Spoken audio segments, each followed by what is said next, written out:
एक पूर्व आईपीएस अधिकारी की तरह गाजियाबाद में यह फर्जी आईपीएस गिरफ्तार किया गया है। दरअसल अपने दोस्त को छुड़ाने के लिए रौब दिखा रहे थे। दोस्त को छुड़ाने के लिए डीसीपी ऑफिस में सीधे सीधे इनकी तरफ से धमकी दे दी गई और लंबी बातचीत जो फोन कॉल पर हुई है उससे ऐसा लग रहा है कि रौब दिखाने की कोशिश, दबाव बनाने की कोशिश फर्जी अधिकारी बनकर इनकी तरफ से की गई है। उम्र दराज भी हैं, हालांकि पकड़े गए हैं। दोस्त को छुड़ाने के लिए ये पूरा खेल इन्होंने रचा। डीसीपी ऑफिस में सीधे सीधे कॉल कर दी और एक तरह से धमकाने की, दबाव बनाने की भी इनकी तरफ से कोशिश की गई। हेलो। हाँ, मैं अनिल कटियाल बोल रहा हूँ, रिटायर्ड आईपीएस। जैन सर, मैं पीआरओ बोल रहा हूँ सर, डीसीपी ट्रांसजेंडर का पीआरओ बोल रहा हूँ सर। हाँ, तुम्हारा कमिश्नर कौन है? सर हमारे कमिश्नर श्री अजय मिश्रा जी हैं। अच्छा, ये एक केस है, कोई कौशिक है इंस्पेक्टर जी सर। Kuldeep, sorry sir. आपको शायद ये केस कपूर है एक सर। विनोद कपूर, उसको उनकी कंप्लेंट है। जी सर। हाँ सर, किस थाने का मैटर रहेगा जी? हेलो। हाँ, मैं अनिल कटियाल बोल रहा हूँ, रिटायर्ड आईपीएस। जैन सर, मैं पीआरओ बोल रहा हूँ सर, डीसीपी ट्रांसजेंडर का पीआरओ बोल रहा हूँ सर। हाँ, तुम्हारा कमिश्नर कौन है? सर हमारे कमिश्नर श्री अजय मिश्रा जी हैं। अच्छा, ये एक केस है, कोई कौशिक है इंस्पेक्टर जी सर। Kuldeep, sorry sir. आपको शायद ये केस कपूर है एक विनोद कपूर, उसको उनकी कंप्लेंट है। जी सर। हाँ सर, किस थाने का मैटर रहेगा जी? तो फेक आईपीएस का तमगा महंगा पड़ा, फर्जी आईपीएस का खेल, जिसके बाद वो भेजा गया जेल। अब आपको बता दें, गाजियाबाद का ही पूरा मामला है जहां फर्जी आईपीएस को गिरफ्तार किया जा चुका है। खुद को रिटायर्ड आईपीएस बता रहे थे। दोस्त को छुड़ाने के लिए डीसीपी ऑफिस में धमकी भी दे डाली इस फर्जी आईपीएस ने। दोस्त के खिलाफ आपको बता दें दर्ज केस वापस लेने के लिए ये कॉल किया गया था। डीसीपी ऑफिस में पीआरओ को कॉल करके धमकी दी गई थी बाकायदा, और उसके बाद धमकाने के बाद ये कहा गया था जो केस दर्ज किया गया है उनके दोस्त के ऊपर वापस लिया जाए। आरोपी ने अनिल कटियाल के रूप में अपनी पहचान बताई थी और खुद को बताया था रिटायर्ड आईपीएस ऑफिसर। दबाव बनाया गया। 1979 बैच के रिटायर्ड ऑफिसर हैं अनिल कटियाल, यानी कि नाम असली है लेकिन पहचान नकली बताई। गृह मंत्रालय में सलाहकार के रूप में तैनात है कटियाल। तो आपको बता दें ये सब कुछ बड़ा खुलासा हुआ, जिसके बाद इस फर्जी आईपीएस को गिरफ्तार कर जेल भेज दिया जाता है। और इसी खबर पर जतिन हमारे साथ लाइव जुड़ चुके हैं। जतिन, ये जो फर्जी आईपीएस का खेल सामने आया है, इसकी सच्चाई सबके सामने आई कैसे? आखिर ये जो पूरा मामला है वो कैसे निकलकर सामने आया? आज बिल्कुल देखिए, पुलिस को जब अनिल ने धमकी दी और खुद को रिटायर्ड आईपीएस ऑफिसर बताया, मणिपुर कैडर का ऑफिसर बताया, जिसके बाद वो जिस लैंग्वेज में बात कर रहे थे, जो पीआरओ हैं उनको इस बात को लेकर शक हुआ कि एक ऑफिसर पुलिसकर्मी के साथ इस तरीके से बात नहीं कर सकता। जब उनके बारे में डिटेल जुटानी शुरू की, उनकी कॉल डिटेल्स निकाली, तो पता लगा कि दिल्ली का वो नंबर सामने आया। उनके घर पर पहुंचकर जब पुलिस टीम ने वेरीफाई की तो नाम तो सही मिला, लेकिन वो खुद को जो मणिपुर कैडर के आईपीएस ऑफिसर बता रहे थे, 79 बैच के आईपीएस ऑफिसर बता रहे थे, उसको लेकर पुलिस में संशय शुरू हुआ। प्रोफाइलिंग करना पुलिस ने शुरू किया, तब जाकर उनकी गिरफ्तारी इस पूरे मामले में की गई। उनसे जब पूछताछ की गई तो ये पता लगा कि विनोद कपूर, जो कि गाजियाबाद पुलिस ने उनको गिरफ्तार किया था, इस मामले में उनको छुड़वाना चाह रहे थे और कहीं ना कहीं पुलिस वाले के रसूख का इस्तेमाल करके छुड़वाने की कोशिश इनकी थी। हालांकि पैसों के लेन देन की भी बात इसमें सामने आ रही है कि अगर वो विनोद कपूर को छुड़वा लेते तो कुछ अमाउंट इनको भी मिल जाता। हालांकि जिस तरीके से पुलिस ऑफिसर बनकर एक पुलिसकर्मी को धमकाना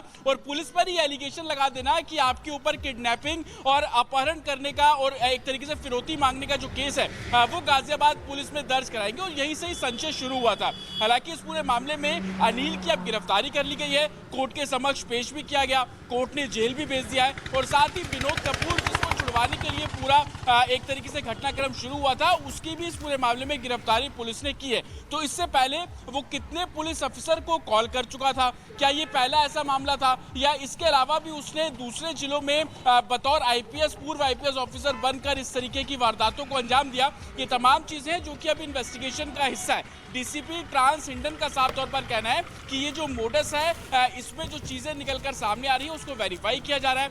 उनके पुराने केसेस के बारे में जानकारी जानकारी जुटाई जा रही है। दूसरे स्टेट्स की जो पुलिस है उनको भी एक लेटर लिखा जा रहा है ताकि क्या इस तरीके से इन्होंने दूसरी पुलिस कर्मियों को भी धमकाने की कोशिश की। तमाम ऐसी चीजें हैं जिसको अब पुलिस वेरीफाई कर रही है, लेकिन सबसे बड़ी बात कि पुलिस बतौर पुलिसकर्मी बनकर पुलिसकर्मी को धमकाना और खुद को निजी फायदा पहुंचाना और उसके जरिए पैसे ऐंठने का ये पूरा।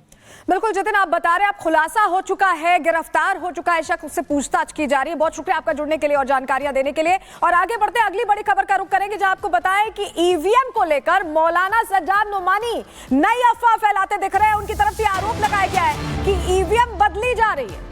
तो अफवाह फैलाने का जो दौर है वो थमता नहीं दिखाई दे रहा है चुनावों के बाद भी।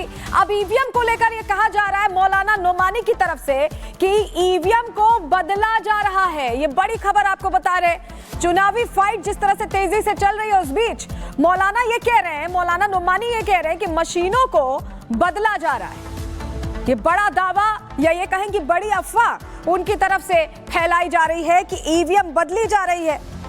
ये इस वक्त की बड़ी खबर आपके सामने रख रहे हैं। जिस तरह से महाराष्ट्र चुनावों को लेकर आपको याद होगा सज्जाद नोमानी ने सीधे सीधे ये कहा था कि एमवीए को समर्थन दे रहे हैं। कई तरह के दौर की चर्चाएं इस बीच महाराष्ट्र में चलती रही और अब ये नई चर्चा लाई जा रही है। रिपोर्ट इसी से जुड़ी आपको दिखा रहे हैं।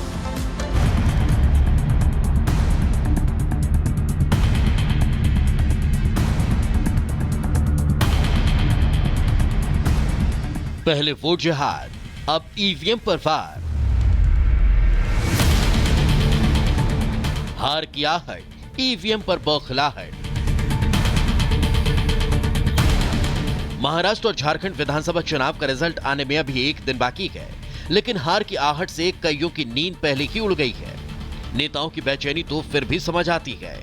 कुर्सी की लड़ाई को लेकर खेमेबाजी और किचकिच की वजह भी समझ आती है, लेकिन हार की आहट से किसी मौलाना की नींद उड़ जाए ये शायद ही किसी चुनाव में देखने या सुनने को मिला होगा। लेकिन महाराष्ट्र में मौलाना सज्जाद नोमानी के साथ ऐसा ही हुआ। उनके मनपसंद नेता कुर्सी की फिक्र में डूबे हैं और इधर ईवीएम की चिंता उन्हें सोने नहीं दे रही। अब मशीनों को बदला जा रहा है, पूरी यकीन के साथ मैं कह रहा हूं कि जिन मशीनों में वोट डालने वाले लोग वोट डालते हैं वो मशीनें बाहर भेज दी जाती हैं कहीं और स्ट्रांग रूम जहां मशीनों को महफूज रखा जाता है, वोटिंग के दिन से लेकर काउंटिंग के दिन तक उस स्ट्रांग रूम में दूसरी मशीनें रख दी जाती हैं, मशीनों को बदल दिया जाता है। अभी पेटी खुली नहीं, अभी वोटों की गिनती शुरू हुई नहीं, लेकिन ईवीएम पर हाय तौबा मचना शुरू हो चुका है। वैसे तो चुनाव दर चुनाव ईवीएम हमेशा हारने वालों के निशाने पर रहता है।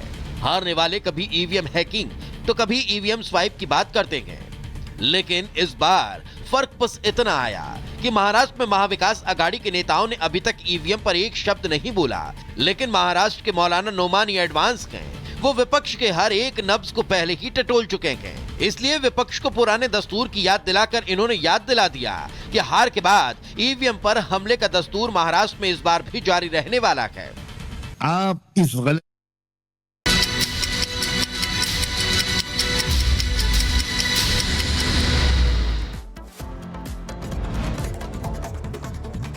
बागेश्वर धाम सरकार पंडित धीरेन्द्र शास्त्री की दूसरे दिन की यात्रा जारी है। कादरी से छतरपुर टेप्टिन शहर तक करेंगे यात्रा। 17 किलोमीटर की करेंगे यात्रा। लोगों की भारी भीड़ देखने को मिल रही है।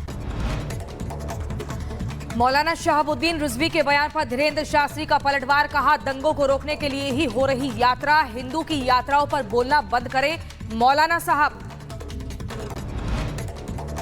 सनातन विरोधियों पर महंत राजू दास का हमला, कहा जात पात की करो विदाई, सभी हिंदू भाई भाई, भारत को बचाना है तो सनातनियों को एक होना होगा।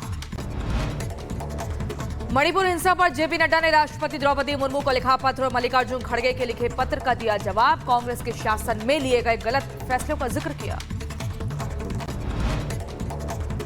बिहार के बीजेपी नेताओं की दिल्ली में बैठक, केंद्रीय मंत्री गिरिराज सिंह के आवास पर मीटिंग, विधानसभा चुनाव की तैयारियों पर चर्चा संभव।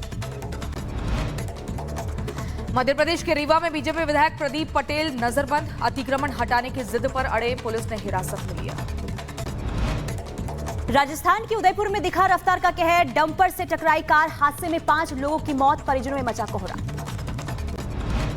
उत्तर प्रदेश के जौनपुर में पशु तस्करों और पुलिस के बीच मुठभेड़, जवाबी कार्रवाई में 2 बदमाश घायल हुए। बदमाशों ने किया था एसओजी प्रभारी की गाड़ी पर पथराव। उत्तर प्रदेश के मुजफ्फरनगर में अवैध हथियारों के साथ युवक ने बनाई रील, युवक के हाथ में दिखा अवैध तमंचा।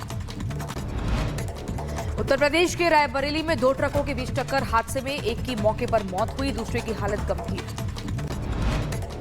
गुरुग्राम में पार्क में खेल रहे 2 बच्चों के बीच बढ़ा विवाद, बच्चे के पिता ने दूसरे बच्चे पर तानी बंदूक, घटना सीसीटीवी कैमरे में कैद। लखनऊ में तेज रफ्तार कार ने स्कूटी को मारी टक्कर, स्कूटी को घसीटते हुए ले गया कार सवार, 2 लोग गंभीर रूप से घायल हुए।